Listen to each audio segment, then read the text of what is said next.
The email bounced back for the third time, flagged as undeliverable. Ava Kelly stared at the screen, blinking hard as her inbox filled with automated replies, couriers, contractors, subscription services, all failing to recognize an address she had used for 15 years. Her jaw tightened as she clicked into the failed delivery report and scanned the reason. Invalid destination Larchwood Drive does not exist. She shoved her chair back and stormed to the front door, heart pounding.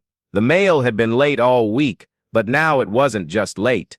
It was lost. She stepped barefoot onto the porch, still in her work-from-home leggings and an oversized hoodie, and looked down the street she knew by heart. Except something felt wrong. The street sign at the corner no longer said Larchwood Drive. It had been replaced. New metal, new font, new name. Oak Harmony Lane. Her breath caught. For a second it didn't register as real. Then the nausea rolled in. Ava crossed the yard barefoot, barely noticing the morning dew soaking into her socks as she walked toward the sign like it had personally insulted her. It wasn't just a cosmetic change.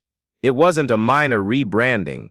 It was a complete erasure of the name she'd written on birthday invitations, engraved on her dad's headstone, stitched into monogrammed towels after she bought the home from her parents. She had grown up on Larchwood Drive. Her father had planted the trees. Her mother had named the street unofficially when the city left it blank on the zoning map back in the 90s. And now the HOA had replaced it without a single warning. She spun on her heel and looked up the block. Every sign had been replaced. Clean bronze plaques on green steel posts, all branded with the same soft cursive and embossed leaf icon. Some of her neighbors had new house numbers too, fresh paint, even updated plaques on a few mailboxes. She hadn't received so much as a flyer. No email, no form to sign, no chance to vote.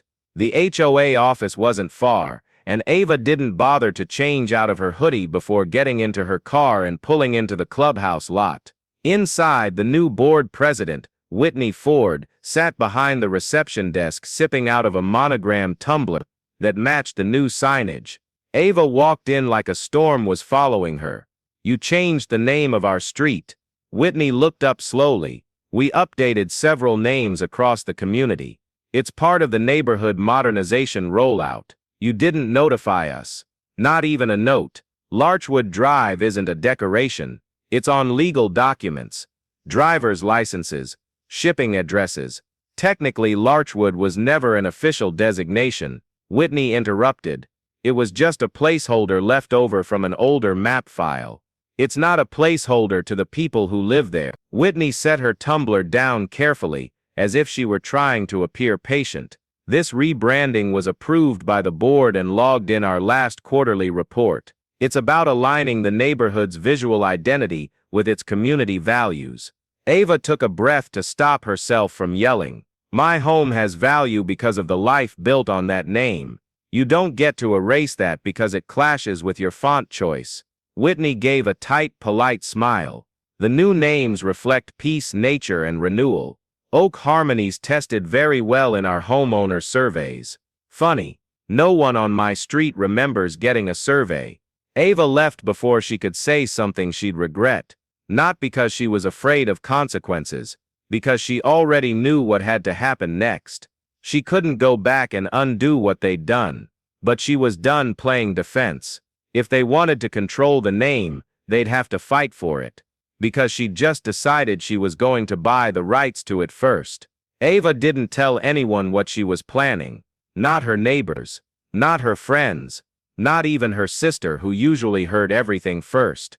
Instead, she spent the next 3 evenings alone at her kitchen table, surrounded by stacks of county records, zoning ordinances, and local business registration forms, half printed, half scribbled on with highlighters and sticky notes.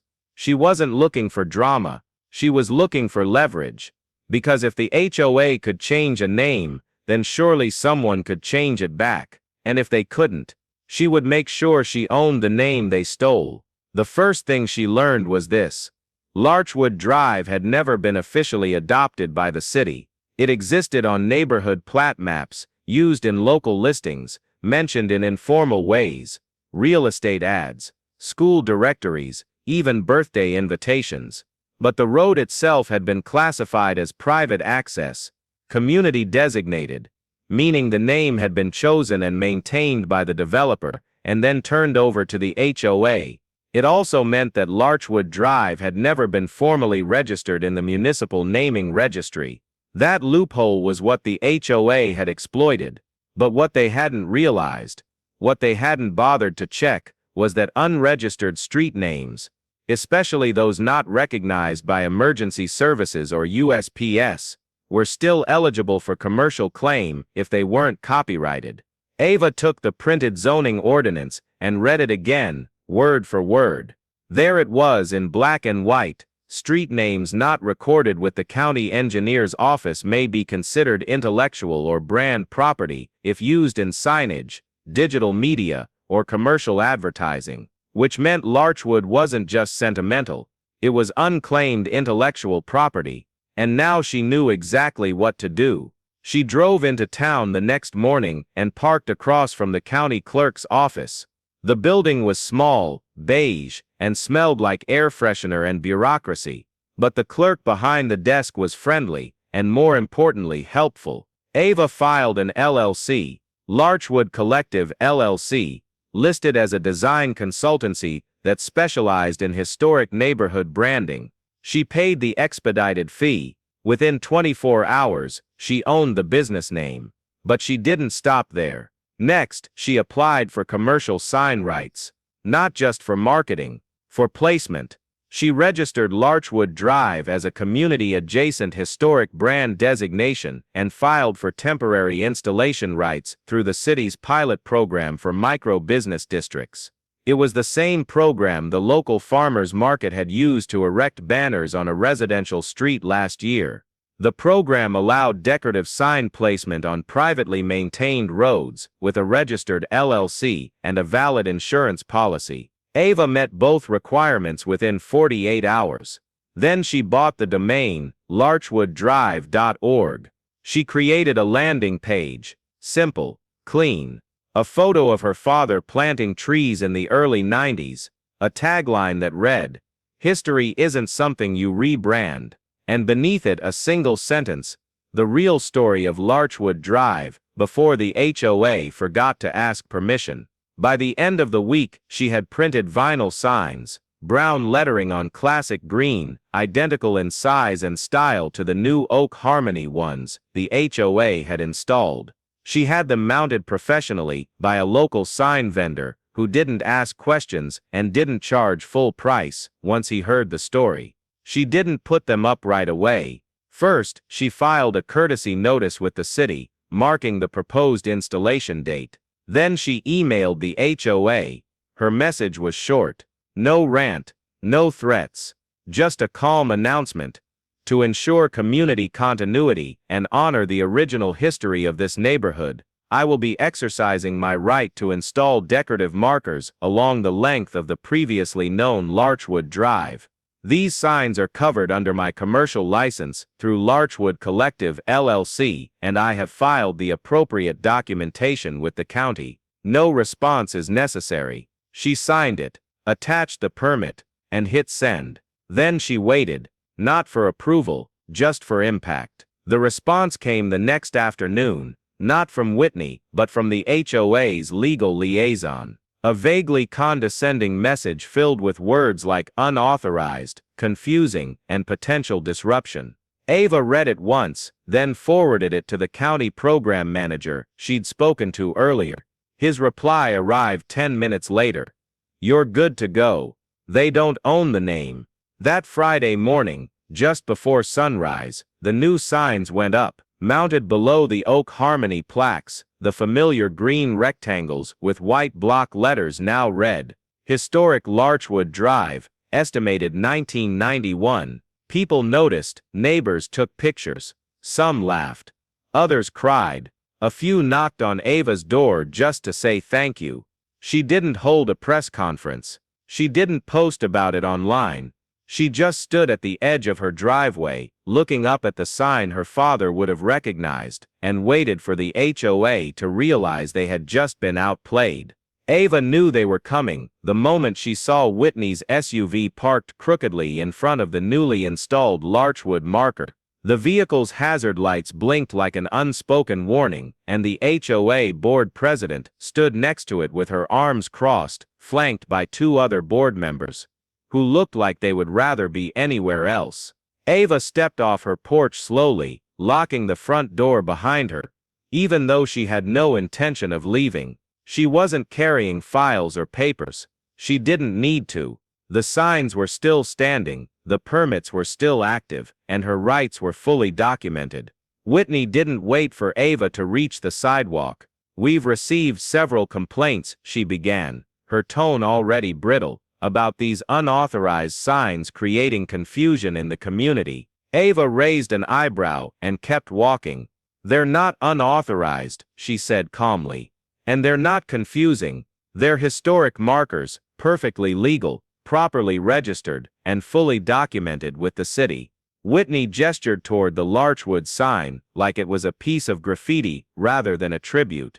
"Your display contradicts the official street name. It's misleading. People are asking if the board reversed our vote.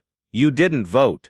You rebranded without consent, without notice, and without a single resident's input. And now you're upset because someone decided not to let you rewrite history unchecked." The man standing beside Whitney, a board member Ava didn't recognize, cleared his throat nervously. "Even if your markers are technically legal, this feels like you're undermining the neighborhood's identity." Ava turned fully to face him.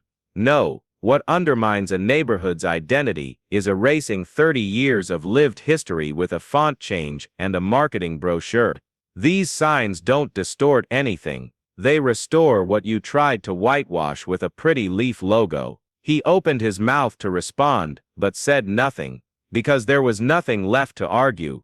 Across the street, two neighbors had stopped raking their leaves and were now quietly listening. One of them, an older man in a Briar Glen baseball cap, crossed his arms and nodded faintly as Ava spoke. Whitney clearly noticed the growing attention but pushed forward anyway. "This could open the HOA to liability," she said sharply. "If emergency services misidentify the road, they won't." Ava interrupted. "I already confirmed with dispatch. The official address on record remains Oak Harmony Lane. My signs are registered as commercial memorial displays. They're not GPS designated. You would know that if you had done a tenth of the research I did." Whitney blinked hard, as if trying to swallow down the fact that someone outside the board had done her homework for her. "This isn't a personal attack, Ava. It is when it erases my father's name from a street he helped plant trees on." That sentence didn't just land. It echoed. Even Whitney seemed to feel it. Her jaw tightened, but her shoulders sagged slightly, like the weight of what she had pretended was a harmless rebrand was now showing its true depth. She tried one last attempt at control. "We're going to issue a cease and desist letter. These signs violate the neighborhood's visual cohesion standard." Ava didn't laugh. She didn't roll her eyes. She simply reached into her back pocket and handed Whitney a single sheet of paper. "That's the city's official approval, signed and time-stamped. Feel free to forward it to your lawyer, your signage committee, or whoever else you plan to waste time with." Whitney took the paper but didn't look at it. She was already losing control of the conversation, and more importantly, the crowd. Half a dozen more neighbors had stepped outside by now. No one was shouting, but the presence was undeniable. People were watching, listening, standing behind Ava without saying a word. "You're setting a dangerous precedent," Whitney muttered.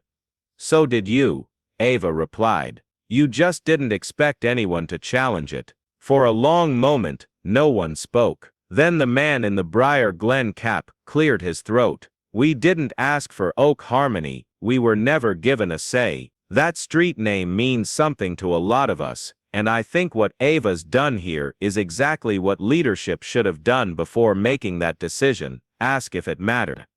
Another woman down the block called out softly. "She's the only one who honored our voice." Whitney turned, clearly overwhelmed. She didn't argue again. She didn't explain. She just walked back to her SUV, with the cease and desist letter crumpled slightly in her hand, her heels tapping hard against the sidewalk. The two board members followed, their silence louder than anything Whitney had said all morning. Ava remained standing beneath the sign for several minutes after they drove away. She didn't move. She didn't need to, because the confrontation was over, and for once, the board hadn't walked away, feeling like they still controlled the story. The street may have changed on paper, but the people were remembering what it had always been, and now, it belonged to them again. Whitney didn't go down without a final power play. She couldn't win in public, and she couldn't win through legal channels. But what she still had, what she always relied on, was control over perception. And so, in the days following the confrontation at Ava's corner, she tried to reframe the entire situation from the inside. The HOA newsletter, normally filled with landscaping tips and reminders about trash bins, arrived 2 days early. It wasn't subtle. Right on the front page, in bold serif font, it read, "Recent unauthorized signage creates confusion in Briar Glen, board working to restore unity." The article went on to describe Ava's signs as unsanctioned, divisive, and counterproductive to the community's refreshed identity. There was no mention of the legal permits, the LLC registration, or the city's approval. Just a vague assertion that individuals acting outside the HOA's vision were compromising cohesion. Whitney hadn't used Ava's name. She didn't need to. Everyone knew who the message was about. Ava found the newsletter folded neatly on her porch. She didn't rage. She didn't post online. She sat with it in silence, letting her pulse slow before folding the page in half and slipping it into a manila envelope already filled with receipts, permits, and screenshots. The folder was getting thicker by the week, and now she had just been handed one more page of evidence. She didn't need revenge. She needed exposure. By the following Monday, a new voice entered the story. A reporter from the Green Hollow Sentinel, a local newspaper with a modest but loyal readership, reached out via email. Her name was Maya Duran, and she didn't sound like she was chasing drama. She sounded like someone trying to document what the HOA hadn't expected anyone to question. Ava agreed to meet her. They sat on the porch, drinking tea and watching a few kids bike past the newly restored Larchwood sign. Maya asked thoughtful questions and listened closely. She didn't twist Ava's words or push for outrage. She simply asked for the facts. Ava gave her everything: dates, emails, documents. She laid it out plainly: what had been taken, what had been filed, and what the board was now doing to distort the truth. The article ran 3 days later under the headline, "Homeowner Reclaims History After HOA Rebrand. Legal Signs Spark Grassroots Movement." It was balanced, it was thorough, and it was devastating. Maya quoted from Whitney's newsletter and compared it line by line with Ava's permit filings. She included a photo of the original Larchwood street plaque, taken from Ava's personal collection, and a side-by-side image of the new Oak Harmony sign. She didn't tell people what to believe. She simply showed them the full picture, and that was enough. The fallout began that afternoon. The article spread beyond the neighborhood. It hit local Reddit threads, Facebook groups, and even a regional HOA watchdog blog. Messages started pouring into Ava's inbox, some from neighbors, others from total strangers who had been through similar fights. One message read, "You just gave every one of us permission to fight back the right way. Thank you." Another simply said, "Subscribe to Larchwood Collective. Keep going." The board called an emergency closed-door meeting 2 days later, but the damage had already been done. Someone from the inside, Ava never found out who, leaked the meeting minutes. They revealed a desperate and tone-deaf plan. The board had quietly contacted a signage contractor with the intent to remove Ava's historic markers and replace them with blank poles, citing temporary aesthetic disruption. The contractor declined the job. because they'd already seen the article. That same week, Ava received a letter from the city zoning commission. It wasn't a warning, it was an acknowledgement. Her documentation had been reviewed by the Public Records Committee. As a result, her decorative sign installation had been certified as a protected cultural display under the local Historic Streetscape Ordinance, a designation that hadn't been applied to a residential block in nearly 15 years.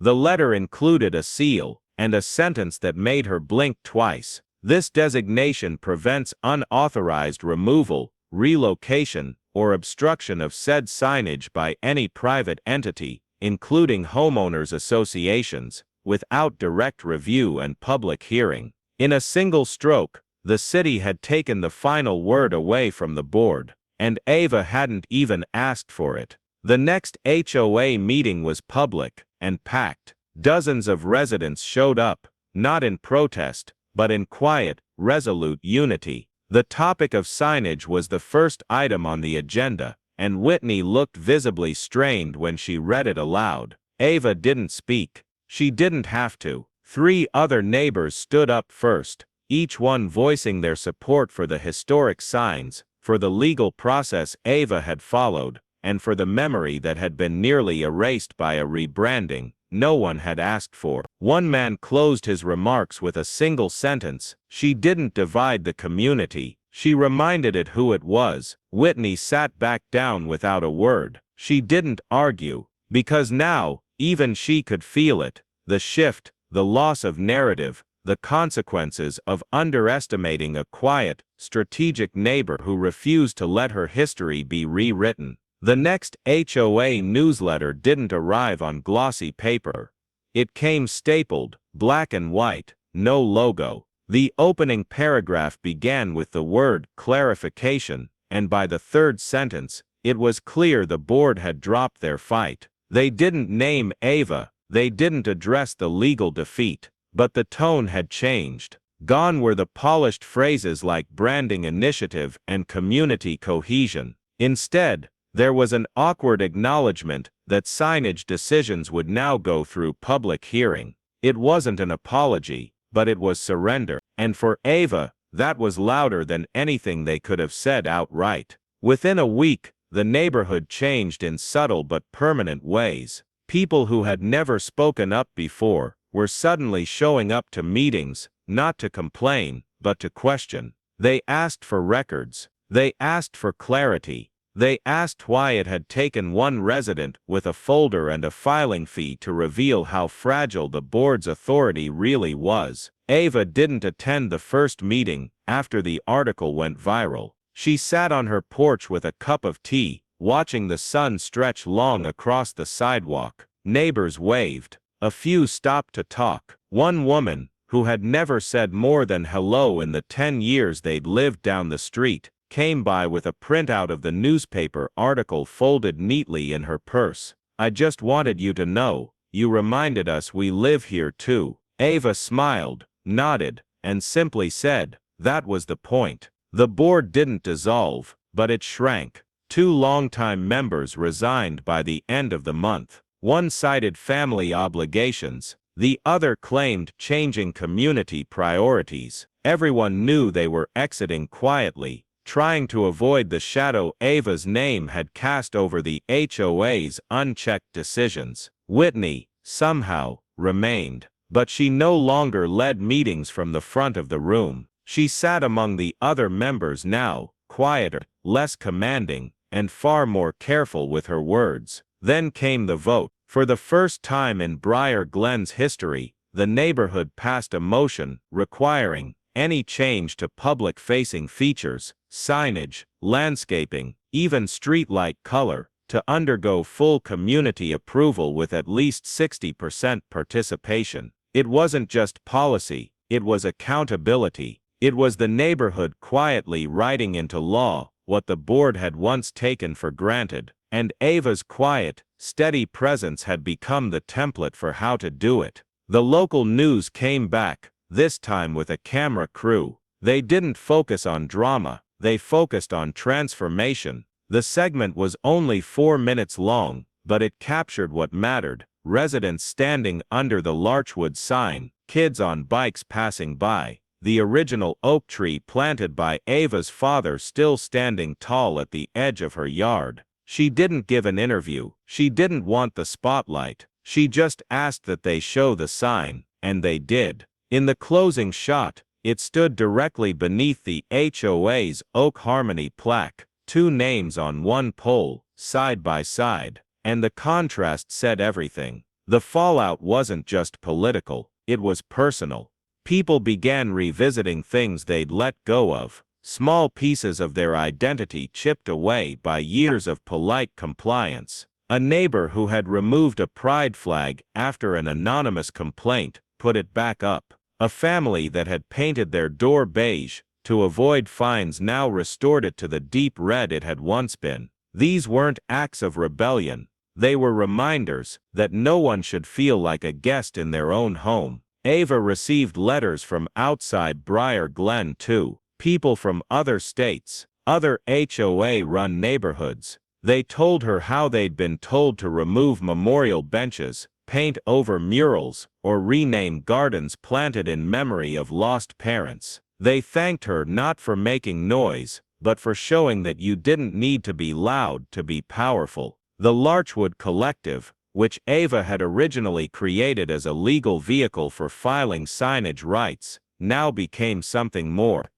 Neighbors asked her to keep it active. She turned the website into a shared space for the neighborhood, photos, history, updates, and eventually a short blog that documented how the name had come back to life. The city even asked to archive her documentation as part of a local civic initiative about neighborhood identity and public memory. And for the first time in a long time, Ava felt like she had honored more than just a name. She had honored a story, one that could now be told in full. She still walked past the signs every morning, not out of pride, not to check on them, but as a quiet ritual, a way to stay grounded in the fact that something small, a name on a pole, could represent something so big, so intimate, so fiercely worth defending. And now it belonged to all of them again. The first time Ava walked past the Larchwood sign without flinching,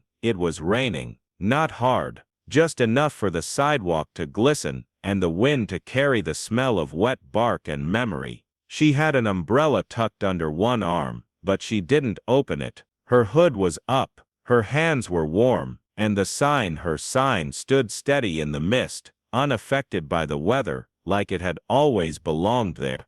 Because now it did, not because the city said so, not because the board allowed it, but because she had made sure of it. For weeks she had waited for the next conflict, for one more letter, one more smug visit, one more attempt to reclaim the narrative, but none came. The HOA had finally learned that pushing Ava only made her dig deeper. So instead of retaliation, they retreated. They focused on landscaping updates, community garden repairs, and a new welcome sign at the entrance. But they never touched the corner again. They didn't send workers, they didn't file complaints. They simply acted like the two signs had always coexisted, and for all practical purposes, they had. The Larchwood Collective continued quietly in the background. It wasn't flashy, it wasn't commercial, but Ava updated the site once a month. Photos of the trees in bloom, stories from longtime neighbors,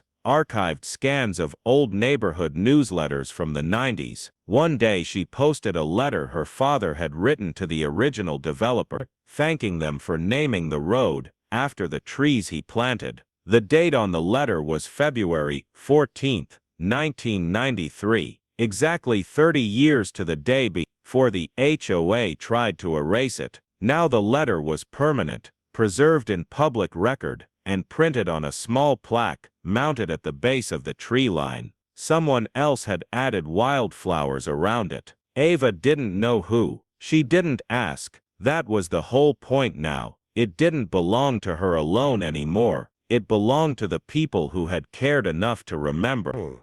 One afternoon, she received a postcard, no return address, just a hand-drawn sketch of the Larchwood sign, and 5 words written in clean, even handwriting. You turned memory into law. Bravo. She placed it on her fridge beside a photo of her dad standing with a shovel, wearing a t-shirt that said, "Don't trim what's growing." She hadn't noticed the quote before. Now it felt like prophecy. The neighborhood moved forward, not under a new brand, but under a restored one. Residents began bringing back pieces of their past. A young couple repainted their porch in the same sky blue it had been when they moved in. An older man rebuilt the little free library his late wife once managed before the board had ordered it removed for clutter. These weren't rebellions, they were restorations, and Ava had lit the first match, not to burn anything down, but to illuminate what had always been worth protecting. She didn't run for the board, she didn't need to, but at the next election,